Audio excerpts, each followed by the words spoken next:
Overwatch 2's director, Aaron Keller, took some time to inform us on map changes coming in Season 4, where we'll be seeing map pools completely removed from the game.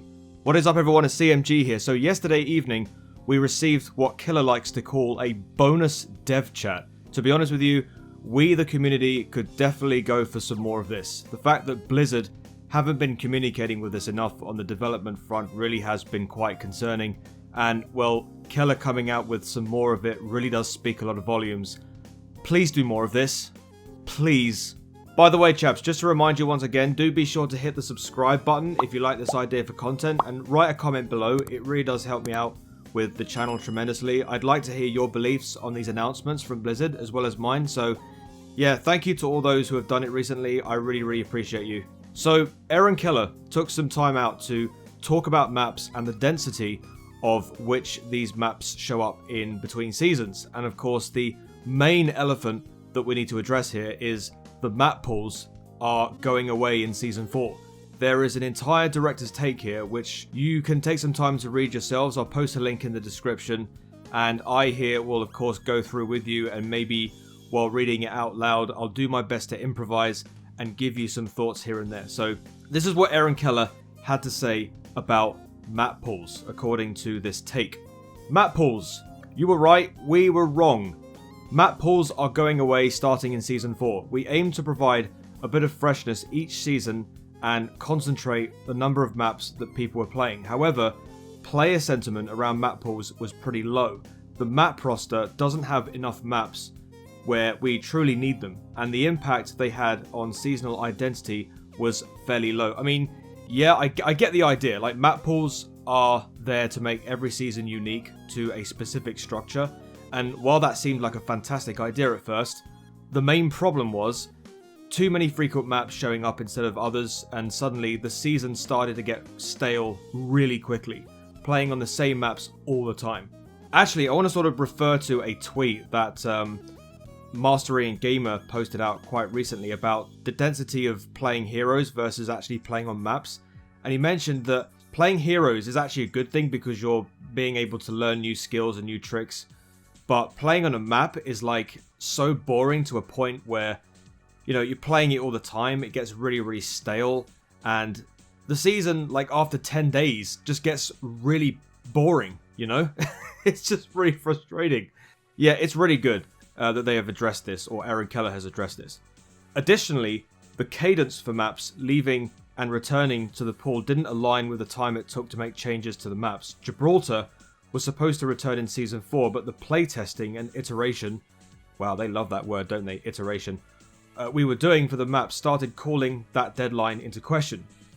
There's the possibility that we bring map pools back in the far future when we have a lot more maps in the game. That makes sense. Right now, the way that this game is structured, there is not enough maps to broaden out into a complete season. If there was a season that had maps that had a specific structure, i.e. if you had every single game mode that had 4 different maps to put into that one season, and then you had another season after that where you could put entirely completely different maps to make every season unique in that sense, then yeah, I'd understand it. But we have way too little maps at the minute for that to even be possible. So yeah, I'm glad that they've understood this. There's a possibility that we bring map pools back in the far future, yada. If we were to bring them back, they would probably rotate at a faster rate, potentially every week. If you hate this idea, set a reminder for 2 years from now and let us know. Okay, well that's really cool. I mean, map pools definitely are a serious issue, so yeah, I'm glad they've addressed this. Map frequency. Some players seem to think that we set the frequency of maps in the pool higher for new maps and game modes. The example we hear a lot is that Colosseo comes up much more frequently than other maps. Actually, I don't really see any difference to this, to be honest. I seem to get Colosseo, New Queen Street and East Branso pretty frequently anyway, but whatever, I guess. If players are getting Colosseo regularly, and the devs have noticed that and are working on some changes to make things better, then I trust the devs to change that for the better to make Overwatch easier to play. We don't have any special code that prefers one map to another. However, it's not entirely random. We have been looking into this based off of other player reports, and there is a detail of the matchmaking system that does elevate push maps a bit. the matchmaker tries to avoid people playing the same map as well as the same game mode over a short period of time, okay? Since Push has a fewer maps than other game modes, this could cause those maps to come up more frequently than game modes with more maps. We're looking into a way to mitigate this, targeted for a future season. This is even more important considering that we have another new game mode. Ooh, hello. A new game mode. Damn, I want to see another game mode. Just thinking. I can't wait to see what this game mode is. With new maps scheduled for a seasonal release later this year. I mean, just to add on to this, I mean, there is one solution to the whole push map problem. Make more push maps. Or at the very least, if you have push maps already designed and ready to be put into the game right now, release them. You know, I said in my last video about Season 3, I asked the question, is Season 3 going to survive with simply one map reveal, Antarctic Peninsula? Maybe release another map alongside that. If it were a push map, then there you go, you got another push map to add to the rotation. And maybe Colossea wouldn't show up as much because now you've added another map to the rotation. It's small little details like this that make life so much easier. But this whole idea of a new game mode that could be coming very, very soon. I hope it comes to Season 4. But I want to know what this actually is because I am all in for new game modes. Do you ever spawn on defense in Gibraltar right before the first checkpoint is reached and wonder whether you'll get back to your team alive without getting caught outside of spawn? This problem has gone on for too long. I think I know what this actually means.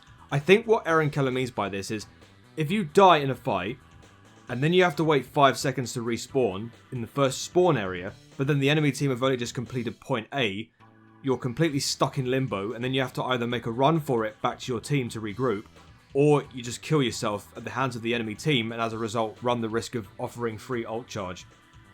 I think that's what he means. I mean, yeah, it's kind of a huge design issue as far as maps is concerned, and that's the kind of change that needs to be made, and if they're aware of something as small as that, then like I said earlier, I trust the devs to make the necessary changes to make life easier for us on every map.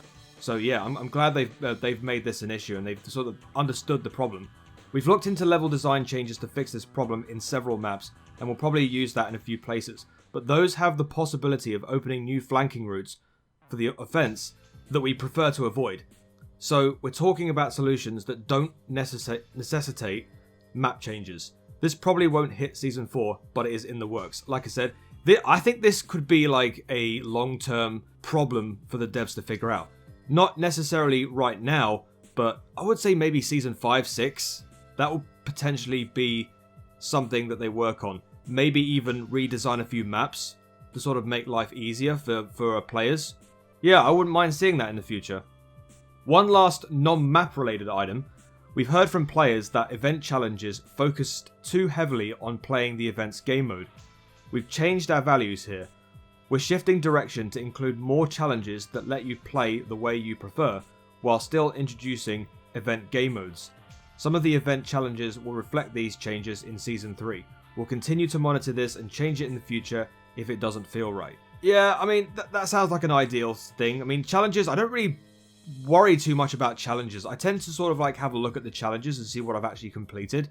But other than that, I don't really focus that much on them, if I'm being totally honest. But like I said, I'm sure that if the devs understand that this is a problem and they want to go ahead and try and change this, then I trust them.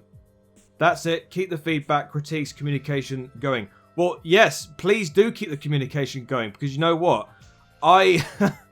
We need more of it. We need the devs to come out and let us know exactly what they're thinking about the game, what they feel the problems are with the game, and then try to let everybody know how they are trying to do their best to fix them. This kind of communication is absolutely perfect, and I don't understand why they don't do it more. I mean, right at the very beginning, Aaron Keller issues the idea that this is a bonus dev chat, but do more of it. Just do more of it. Let us know.